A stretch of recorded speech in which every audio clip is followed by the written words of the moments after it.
Hey everyone, it's Zach with Palantir Research. It's an open secret that Palantir is working with Ukraine closely in their war, with many press releases and even mentions in interviews about certain activities they are helping with. I just find it interesting that we have an article here from Fox News here detailing Ukraine leveraging AI in their war, but they don't name Palantir at all even once explicitly. And Ukrainian officials saying they can't even mention anyone and keep it pretty surface level when it asked about their partners, but I did raise some eyebrows at a few of the statements in the article here and some new things learned, so let's go over the news. First, it opens right up saying that Ukraine has developed and implemented its own AI platform under the most stringent conditions, stating it's beyond what Western militaries thought was possible for a country like Ukraine. However, we know that Palantir has played a significant role in the accelerating of this process with their software. Even though the article fails to mention it specifically, the foundation of Ukraine's AI platforms likely includes Palantir's products like Foundry or Gotham, showcasing the power and influence of Palantir's capabilities. The article then touches on targeting and kill chains, which have been widely publicized. Alex Karp, Palantir CEO, has previously discussed these aspects in interviews, emphasizing the importance of effective communication between warfighters and the legality of target selection and the kill chain. It's interesting how the article mentions George Dubinsky,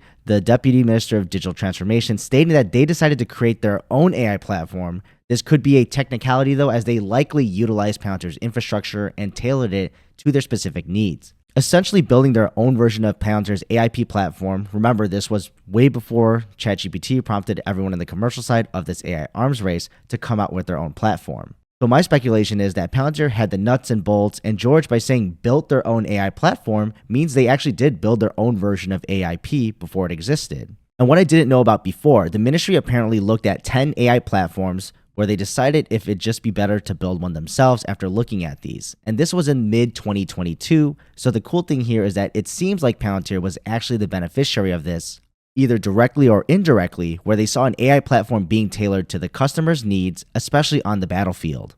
So what better way to develop a product to have your partner do it for you, since they would know what's valuable to them?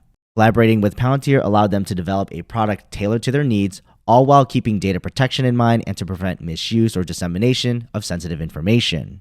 Now, another direct link to Palantir is tracking war crimes. We literally have a press release from Palantir that they will be working with the Ukrainian government on this initiative. Alex Karp himself also has spoken about this at interviews himself on war crimes, on your words against mine, so you need the evidence to actually prove it. But you need to gather that evidence in a legal manner that will hold up in court. And that brings up why technology is great for gathering a lot of data, but you still need a way to filter through it. And especially dealing with courts, you need to be able to show information that's allowed versus not showing information that is not legal. With AI, Palantir, or Ukraine's AI platform, they're able to gather and organize this evidence from disparate sources to build the case once the war is over.